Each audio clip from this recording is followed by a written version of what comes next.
Hello guys, welcome back to your very own channel Edu Conference. And आज मैं फिर से अकाउंटिंग टर्म्स पार्ट 2 लेकर आई हूँ, जिसमें कि मैंने फर्स्ट वीडियो में क्या डिस्कस किया था। 4 टर्म्स थी, जिसमें पहला था business, second one was capital, third one was asset and fourth was liability. अगर वो वीडियो नहीं देखी है तो प्लीज़ उसका लिंक डिस्क्रिप्शन में, पहले वो जाके देखो, फिर यहाँ पर रिवर्ट होना, बिकॉज़ अगर वो आप नहीं देखोगे ना तो ये तो बिल्कुल नहीं समझ आने वाली। ठीक है, तो इस वीडियो में हम क्या देखने वाले हैं, क्या पढ़ने वाले हैं actually. Account, drawings, receipts, revenue, expense and income, ये 6 टर्म्स जो हैं, बहुत इंपॉर्टेंट 6 टर्म्स हैं अकाउंट्स के लिए, ये हम पढ़ने वाले हैं। तो first term is account. Account क्या है? मतलब एक ऐसी जगह है जहाँ पे हम ना सारी ट्रांजैक्शंस रिकॉर्ड करते हैं। मतलब मान लो वो कैश है या क्रेडिट है, कैसी भी ट्रांजैक्शन है, हम वो सब रिकॉर्ड करते हैं। किसी भी हेड की है, उस पर्टिकुलर हेड को बना के उसकी ट्रांजैक्शंस रिकॉर्ड करी जाती हैं। ठीक है, और उनका इफ़ेक्ट दिखाया जाता है कि वो डेबिट में मतलब लेफ़्ट साइड आने वाली है या क्रेडिट में राइट साइड आने वाली है। Got that? तो वो क्या कह रहा है कि it is a record of transactions either cash और credit under a particular head, salary, expenses, etc., or a particular head, assets, liability, etc. It shows the amount of transactions but also their effect and direction. ना ही केवल वो transaction दिखाता है but उसका effect और direction भी दिखाता है। Now the second term comes here is drawings. अब ड्राइंग्स क्या है? जब भी हम मनी या फिर ना कोई गुड जो हम सेल कर रहे हैं वो हम पर्सनल यूज़ के लिए निकाल रहे हैं अपने बिजनेस में से। कहाँ से? बिजनेस में से। वो क्या है? Drawings. Drawings are the amount taken by the owner of a business for his personal use in the anticipation of profit. Drawings are usually made in the form of cash, but there could be other assets or goods withdrawn by the owner for his personal use.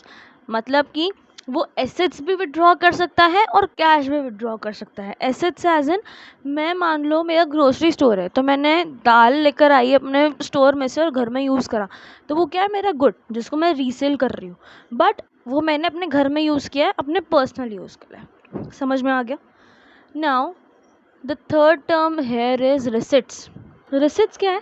जो हमने amount जो हमें receive हो चुका है, ठीक है, और रिसीव नहीं भी हुआ है ना तो फ्यूचर में रिसीव होगा। ठीक है, और वो कैसे रिसीव होगा? या तो हम एसेट्स बेच रहे हैं उस केस में, या गुड्स बेच रहे हैं, या सर्विसेज बेच रहे हैं। तो receipts is the amount received और receivable in case of future for selling assets, goods और सर्विसेज। अब इसको हम 2 टाइप्स में कैटेगराइज कर सकते हैं, revenue receipts and capital receipt. तो इसका फर्स्ट टाइप क्या बताया मैंने? Revenue receipts. तो आ जाते हैं रेवेन्यू रिसिट्स पे। Revenue receipts are the amount received और receivable in normal course of business, that is through sale of goods and rendering of services. मतलब कि वो अमाउंट हमें कैसे रिसीव हुआ है? जो भी हम सेल कर रहे हैं गुड्स या सर्विसेज, उसके बल पे जो हम नॉर्मल कोर्स ऑफ बिजनेस में अपना सामान सेल कर रहे हैं या परचेज कर रहे हैं। अब मैंने क्या एग्जांपल लिया था? ग्रोसरी स्टोर का। तो ग्रोसरी स्टोर में मैं मान लो चावल बेच रही हूँ, दाल बेच रही हूँ, आटा बेच रही हूँ, ठीक है, तो ये क्या है? मेरे गुड्स जिससे मैं बेच रही हूँ और मेरे को पैसे मिल रहे हैं। तो और rendering of services as in, हमारा क्या है? ट्यूशन सेंटर है, तो ट्यूशन सेंटर में हम कौन सी सर्विसेज दे रहे हैं? टीचिंग सर्विसेज दे रहे हैं। या फिर एक सीए है, वो जो अपनी सर्विसेज दे रहा है, प्रोफेशनल सर्विसेज, लॉयर है, सीएस है, डॉक्टर है, तो वो क्या देते हैं? अपनी सर्विसेज देते हैं और उसके अगेंस्ट वो क्या करते हैं? पैसा चार्ज करते हैं। अब ये क्या बात हुई थी? नॉर्मल कोर्स ऑफ बिजनेस की। बट मैंने अभी तक ना तुम्हें ये नहीं बताया कि अगर मैं फिक्स्ड एसेट सेल करती हूँ तो उसमें क्या होगा? क्या वो भी रेवेन्यू रिसिट्स होगी? नहीं, मुझे नहीं लगता है। देखो, वो होती हैं कैपिटल रिसिट्स। जब भी हम कोई बिजनेस के लिए कोई फिक्स्ड एसेट परचेज करते हैं, ठीक है, और उसको यूज़ करने के बाद हमने उसे सेल कर दिया, मतलब एक ऐसा एसेट जो जो मैं रेगुलर नेचर में नहीं बेच रही हूँ। ठीक है, अब मान लो मेरा ग्रोसरी स्टोर है, तो मैंने क्या लिया? एक ट्रॉली ली, ठीक है, जिसमें मैं पैसे रख सकूँ, गल्ला जैसे बोला जाता है, ठीक है, तो वो लिया मैंने, और वो मेरे को लगा मेरे को बड़े गल्ले की ज़रूरत है, तो मेरे को इसे बेच देना चाहिए। तो मेरा ये काम तो नहीं है। बट ऑन दी कॉन्ट्ररी, अगर मान लो मेरा बिजनेस होता फर्नीचर का ही, तो उस केस में क्या होता? उस केस में ये मेरे लिए रेवेन्यू रिसिप्ट होगा। बट गल्ले को मैं यूज़ कर रही हूँ, ठीक है, यूज़ करके ये मेरा नॉर्मल कोर्स ऑफ बिजनेस नहीं है ग्रोसरी वाले केस में।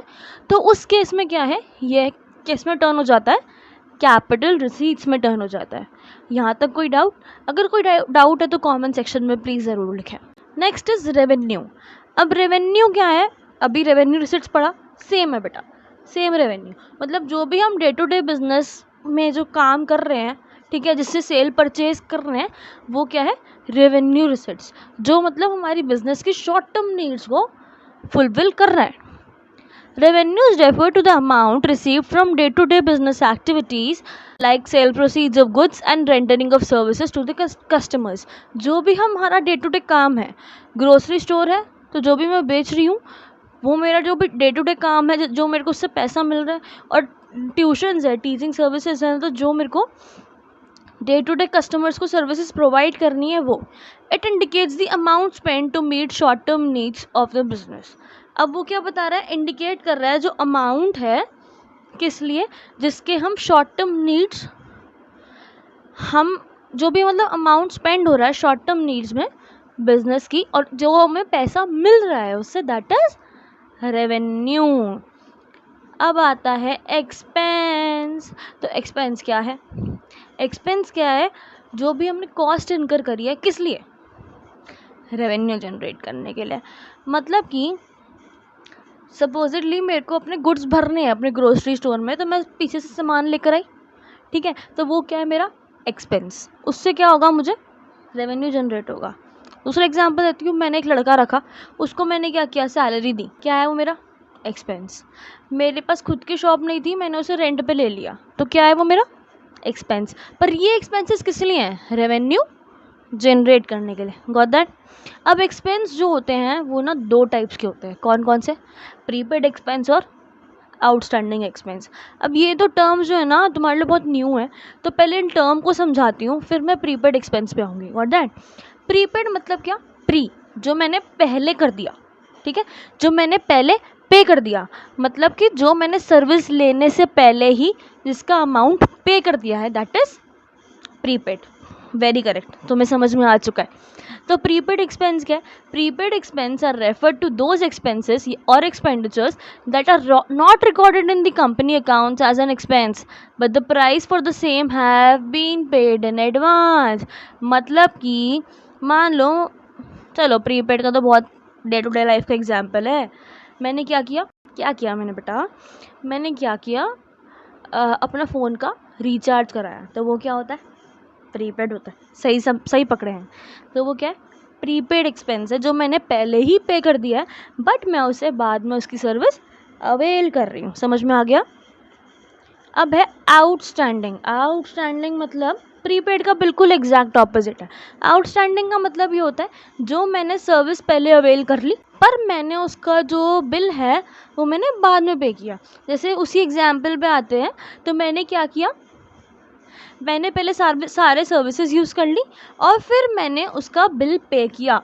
जैसे जो पोस्ट पेड वाला सिस्टम होता है, दैट इज़ आउटस्टैंडिंग। समझ में आ गया? Got that? ओके। अब आते हैं लास्ट टर्म पे, जो कि क्या है? Income. Income refers to the profit earn during a period. मतलब कि जो भी एक टाइम पीरियड में हमने जो प्रॉफिट अर्न किया है उसे क्या बोला जाता है? Income. Very correct. In other words, income is the difference between revenue and expense. Revenue मतलब जो मैंने कमाया, ठीक है, और एक्सपेंस मतलब जो मैंने खर्चा किया। तो रेवेन्यूज में से जब मैं एक्सपेंस माइनस करूँगी तो क्या निकलेगा? मेरा income. So that's it for today, and don't forget to like, share and subscribe.